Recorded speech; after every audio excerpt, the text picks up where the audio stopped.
Shalom. Shalom. Shalom. Kita akan sama-sama belajar pada hari ini dari Yohanes 2 ayat yang ke-14 sampai yang ke-17. Kita buka Injil Yohanes 2 ayat yang ke-14 sampai ayat yang ke-17. Yang sudah ketemu katakan hore. Saya bacakan firman Tuhan. Dalam bait suci didapatinya pedagang-pedagang lembu, kambing domba dan merpati. Dan penukar-penukar uang duduk di situ. Ia membuat cambuk dari tali lalu mengusir mereka semua dari bait suci dengan semua kambing domba dan lembu mereka. Uang penukar-penukar dihamburkannya ke tanah dan meja-meja mereka dibalikannya. Kepada pedagang-pedagang merpati ia berkata, "Ambil semuanya ini dari sini. Jangan kamu membuat rumah Bapakku menjadi tempat berjualan." Maka teringatlah murid-muridnya bahwa ada tertulis, "Cinta untuk rumahmu menghanguskan aku." Amin.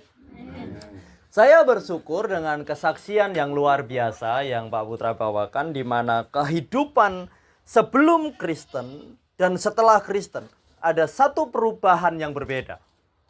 Yang dulu memikirkan tentang diri sendiri, bagaimana menjadi kaya, bagaimana hidup sejahtera, tapi untuk diri sendiri. Tapi setelah mengikut Tuhan, ada pikiran bagaimana dia peduli dengan orang lain. Ada pikiran di mana harus berbagi dengan orang lain. Begitu juga firman Tuhan yang kita dengar hari ini. Ini berbicara tentang Yesus pada waktu masuk rumah ibadah. Yesus masuk rumah ibadah. Dia melihat di tempat ibadah, ini bukan orang beribadah, tapi orang yang berjualan. Ada orang-orang yang berjualan, ada orang di situ tempat penukaran uang, ada orang yang jualan bukan hanya jualan burung merpati, tapi juga jualan hewan lain seperti kambing dan domba. Yang artinya adalah orang masuk rumah ibadah pada waktu itu hanya untuk mencari keuntungan diri sendiri. Orang kalau berdagang, kalau jualan, itu cari untung buat orang lain atau buat dirinya? Buat dirinya sendiri. Nggak mungkin dong saya jualan tapi untungnya buat Pak Putra. Itu namanya penjual bodoh. Iya kan? Orang jualan yang jelas saya jualan untungnya buat saya. Tidak mungkin buat orang lain. Nah, ini yang terjadi pada zaman itu. Orang datang ke rumah ibadah, tapi mereka jualan, mencari keuntungan untuk diri sendiri. Tidak ada yang memperdulikan tentang orang lain. Sehingga rumah Tuhan bukan lagi menjadi tempat beribadah, tapi menjadi seperti pasar. Di mana isinya adalah orang-orang yang mencari keuntungan. Yesus merombak semua itu. Semua pedagang diusir. Yesus marah di situ. Dia berkata, "Jangan jadikan rumah Bapakku menjadi tempat berjualan." Ayat yang ke-16. Tuhan nggak mau rumah ibadah itu menjadi sebuah tempat di mana kita mencari keuntungan. Amin. Tapi percayalah, waktu kita datang beribadah, kita sudah pasti diuntungkan. Sudah pasti. Tanpa kita mencari keuntungan. Keuntungannya apa waktu kita datang beribadah? Keuntungannya adalah damai sejahtera. Bapak Ibu, saya mau bilang, damai sejahtera itu didapatkan bukan karena kita banyak uang. Damai sejahtera itu bukan didapatkan karena kita menjadi kaya. Tapi damai sejahtera itu kita dapatkan waktu kita bisa mengucap syukur. Amin. Hanya waktu kita bisa mengucap syukur. Karena di luar sana banyak orang kaya tapi nggak bisa mengucap syukur. Kenapa? Karena dia belum menerima yang namanya damai sejahtera. Orang yang hidupnya penuh damai sejahtera, saya percaya dia akan menjadi orang yang suka bersyukur. Sekarang kita berbicara tentang rumah Tuhan. Di satu surat Paulus membicarakan atau Paulus ngomong bahwa bait Allah atau rumah Tuhan itu bukan gedung, bukan gereja. Tapi rumah Tuhan adalah diri kita. Rumah Tuhan itu tubuh kita.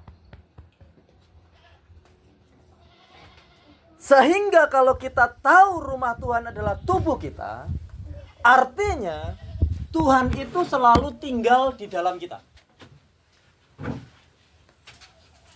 Tuhan gak pernah jauh dari Bapak Ibu. Siapa yang percaya Tuhan ada di sorga? Bisa angkat tangan yang percaya Tuhan ada di sorga. Siapa yang percaya Tuhan ada di hatimu? Yang benar Tuhan di sorga atau di hati?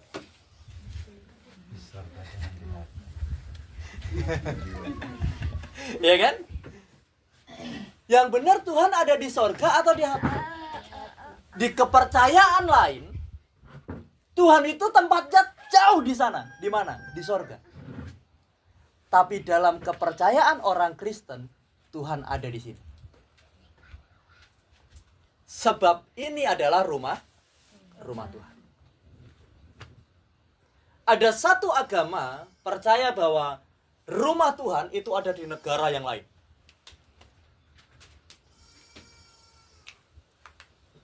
Dan ada satu kepercayaan yang percaya bahwa rumah Tuhan itu hanya di sorga.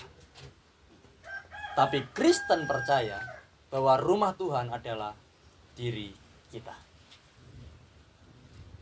Artinya setiap hari Tuhan bersama dengan kita.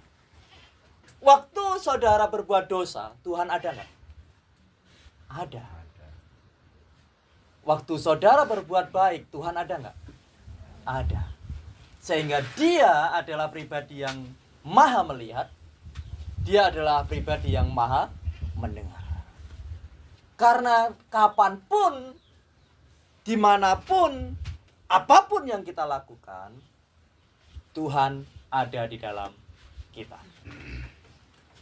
Sehingga seharusnya dari kisah ini, maka hidup kita, diri kita, tidak boleh mencari keuntungan untuk diri sendiri. Ini sedang saya ajarkan dengan jemaat yang di Jawa juga. Gereja-gereja lain, saya pernah cerita sama Pak Putra. Gereja lain biasanya di Jawa, kalau ada yang meninggal, gereja melayani, selesai melayani, orang yang keluarganya meninggal itu harus kasih persembahan sama gereja. Kira-kira berat gak? Sudah keluarganya meninggal, keluar banyak anggaran, setelah dilayani harus kasih persembahan ke gereja. Berat gak kira-kira? Berat. Itu semua kami rombak. Saya ngomong sama jemaat, mulai sekarang kantong persembahan kita bikin 2. Yang satu kita siapkan untuk nanti kalau ada jemaat yang meninggal atau tetangga yang meninggal, kita pakai buat nyumbang. Jangan mereka yang harus masuk ke kita, tapi kita yang harus memberi. Supaya apa? Orang lain diuntungkan dengan kehadiran gereja. Waktu orang lain diuntungkan, orang lain akan terbuka hatinya untuk menerima Yesus sebagai Tuhan. Kantong persembahan saya bikin ada 2. Kadang nggak ada isinya yang satu. Kan nggak harus diisi. Kalau diberkati lebih, silakan isi. Kalau enggak, tidak apa-apa. Karena dalam kegerejaan kita nggak boleh maksa supaya orang bawa persembahan. Ya kalau punya, kalau tidak punya, yang penting masuk ke gereja. Dalam kegerejaan, itu tidak boleh saling merugikan. Alkitab mengajarkan gereja pertama, itu mereka saling menguntungkan. Yang kaya nolong yang miskin juga harus mau nolong yang kaya. Sehingga di antara jemaat tidak ada yang miskin dan tidak ada yang kaya. Semua sama. Ada satu jemaat gak bisa makan, itu tanggung jawab jemaat yang lain untuk memberi makan. Ada satu jemaat sakit, itu tanggung jawab semua jemaat untuk merawat dia. Ada satu jemaat punya masalah, itu tanggung jawab semua jemaat untuk menyelesaikan masalah. Jangan malah yang satu punya masalah, yang lain bilang syukurin. Nah itu gak boleh. Yang satu lagi kena masalah, yang merasa paling terdepan di gereja, biasanya seorang majelis. Langsung ngomong, itu gara-gara kamu sering gak ke gereja. Karena kamu malas gereja, makanya kamu susah. Itu tidak boleh. Seharusnya kita datang membawa penghiburan, supaya masalahnya bisa terselesaikan. Karena gereja bukan tempat cari untung, tapi harus saling menguntungkan. Berjalan bersama, bergerak bersama sebagai anggota tubuh Kristus. Saya mau gambarkan begini. Tubuh Kristus itu seperti ini. Nah, biar gampang kan, Pak Yo yang kemarin kan pakai peragaan. Saya juga mau pakai peragaan. Ini tubuh Kristus. Tubuh Kristus, Pak. Ada kepala, ada mata, ada hidung, ada mulut, telinga, dan yang lain. Kira-kira, diam dulu Pak Pendeta. Waktu tangannya Pak Pendeta saya cubit, yang bilang sakit apanya? Mulutnya. Kenapa nggak tangannya yang bilang sakit? Ini saya cubit beneran loh tadi. Waktu saya pukul Pak Pendeta, yang bilang sakit mana? Mulutnya. Silakan duduk Pak Pendeta. Makasih ya. Nanti lagi. Artinya begini. Kalau ada teman jemaat kita sakit, susah, yang lain harus merasakan sakit dan susahnya. Itulah namanya anggota tubuh Kristus. Seharusnya kan tangannya yang bilang sakit. Tapi yang bilang sakit apanya? Mulutnya. Seharusnya kan dia yang sakit. Tapi yang nolong siapa? Yang lain. Itu namanya gereja. Amin. Bisa mengerti maksud saya? Mengerti. Kalau ini kena pisau, biasanya kalau kena pisau, menangis. Yang menangis matanya atau mulutnya atau tangannya? Kenapa? Kan yang kena pisau tangan. Kenapa mata yang menangis? Anda lihat karena dia lupa dia sayang. Itulah anggota tubuh Kristus.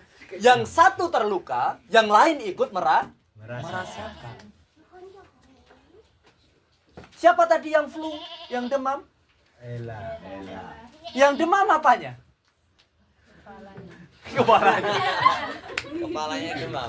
Hidungnya. Badannya, hidungnya ikut meler. Iya kan? Hingusnya keluar. Kakinya ikut malas jalan. Dan seluruh anggota tubuhnya jadi malas bergerak. Artinya seperti itu. Satu sakit, yang lain ikut merasakan. Itu gereja yang sesungguhnya.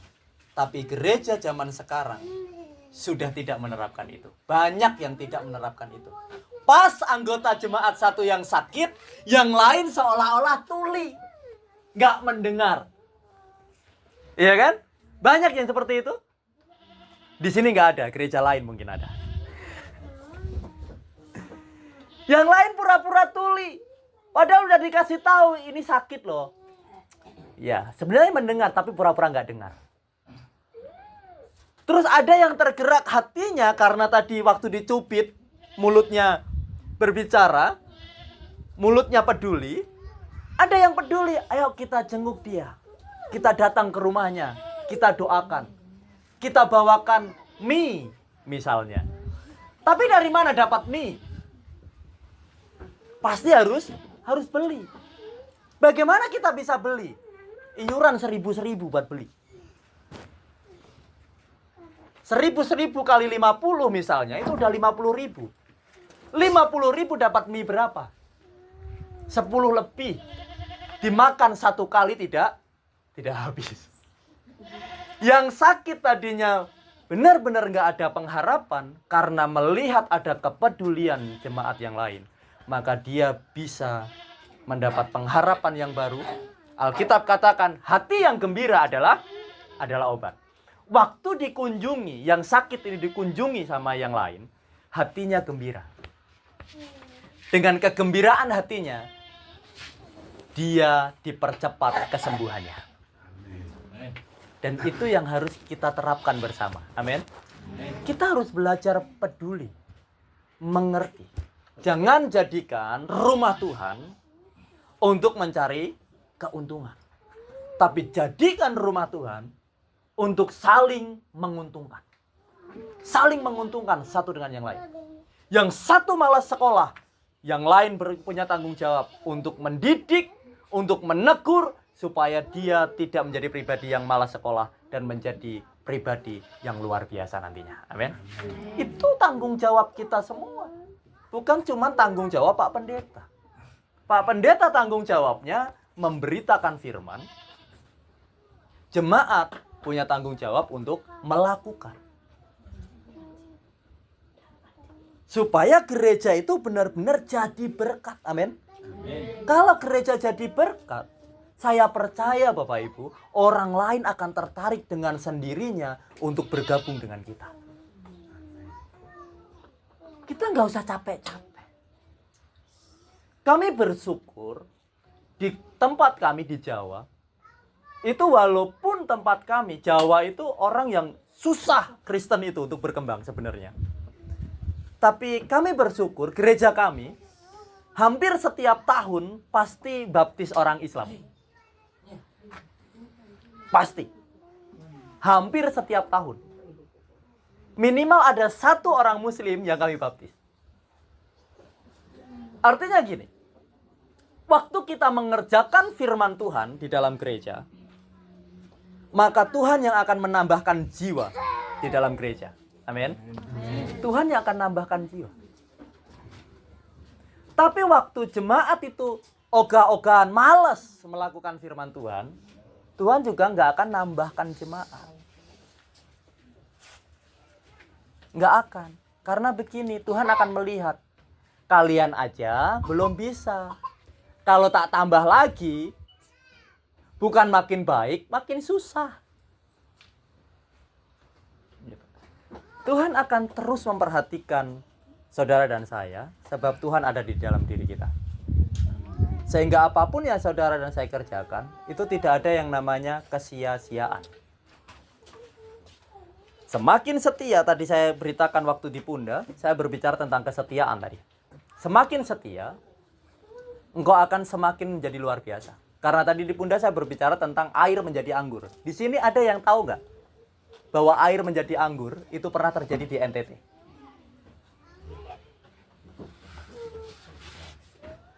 Kisah air menjadi anggur itu bukan hanya di Alkitab, di NTT terjadi.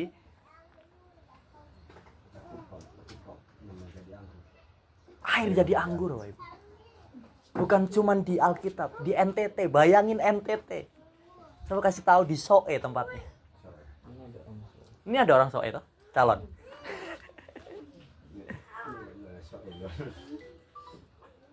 Itu beneran air jadi anggur. Dan saya percaya di tempat ini pun mukjizat itu masih ada. Amin. Tempat ini mukjizat masih ada. Karena Tuhan yang sama, itulah Tuhan yang kita sembah. Kalau di Soe, air bisa jadi anggur. Di sini, batu bisa jadi emas harusnya. Jadi Mas Yonatan. Batu bisa jadi emas. Kalau Tuhan mau. Kalau Tuhan nggak mau, jangan paksa dong. Nanti kita stres gara-gara mau merubah batu jadi emas. Tapi mukjizat itu masih ada. Kuasa itu masih ada. Tapi yang paling penting adalah bagaimana kita bisa bergereja dengan benar. Bergereja dengan baik. Yaitu supaya kita bisa saling menguntungkan. Amin Bapak Ibu. Tuhan Yesus memberkati dan kita tutup Alkitab kita. Mari kita